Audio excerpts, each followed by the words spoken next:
اسلام ایک مکمل، کامل اور اکمل ضابطۂ حیات ہے جو زندگی کے ہر شعبے میں ہمیں رہنمائی فراہم کرتا ہے۔ انسانی زندگی میں جنسی خواہشات کی تکمیل کے لیے نکاح کو مشروع کیا گیا ہے۔ نکاح ایک عہد ہے، ایک پیمان ہے جو زندگی گزارنے کا زوجین کے درمیان ہوتا ہے، اور شریعت اسلامیہ میں النکاح ینعقد بالایجاب والقبول لفظاً بحضور الشاہدین بالغین عاقلین حرین مسلمین، دو عاقل بالغ مرد، آزاد مرد یا ایک مرد اور دو مردوں کی موجودگی میں ایجاب اور قبول کا نام نکاح ہے۔ اور اس نکاح میں مہر مقرر کیا جائے، اور وہ مہر مرد کی حیثیت کے مطابق ہو۔ ہم شادی میں لاکھوں روپے خرچ کرتے ہیں، لیکن جب مہر کی باری آتی ہے تو اس وقت ہمیں 32 روپے اور 10 آنے یاد ہوتے ہیں، جبکہ اتنے پیسے تو بچہ بھی نہیں لیتا۔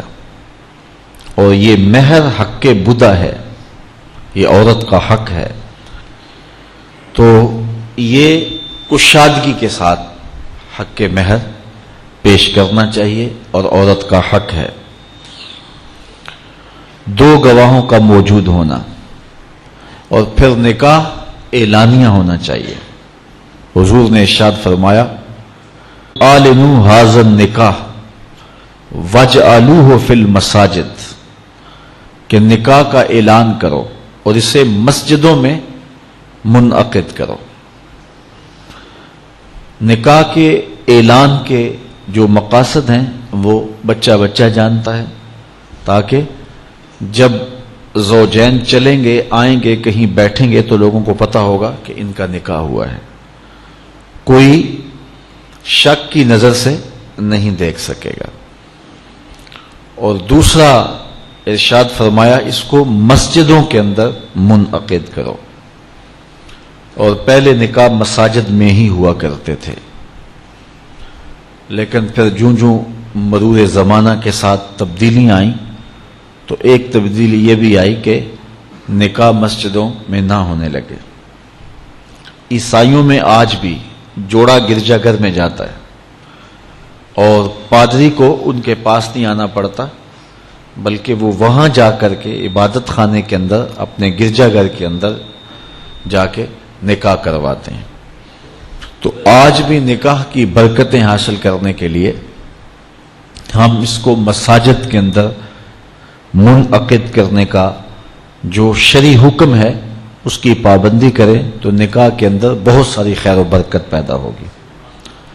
حضور نبی رحمت صلی اللہ علیہ وآلہ وسلم نے یہ بھی ارشاد فرمایا کہ جب کوئی شخص نکاح کرتا ہے تو شیطان واویلا کرتا ہے کہ اس نے اپنے آپ کو مجھ سے بچا لیا۔ چونکہ شیطان کا بہت بڑا جال یہ ہے کہ وہ ریشمی جال پھینک کے انسانوں کو پھانستا ہے، تو جب کوئی نکاح کرتا ہے تو وہ پریشان ہو جاتا ہے۔ اور ایک حدیث میں یہ بھی ارشاد فرمایا گیا کہ جب کوئی شخص نکاح کرتا ہے اس کے آدھے دین کی حفاظت اللہ نے کر دی، اور باقی آدھے دین کے بارے وہ اللہ سے ڈرے۔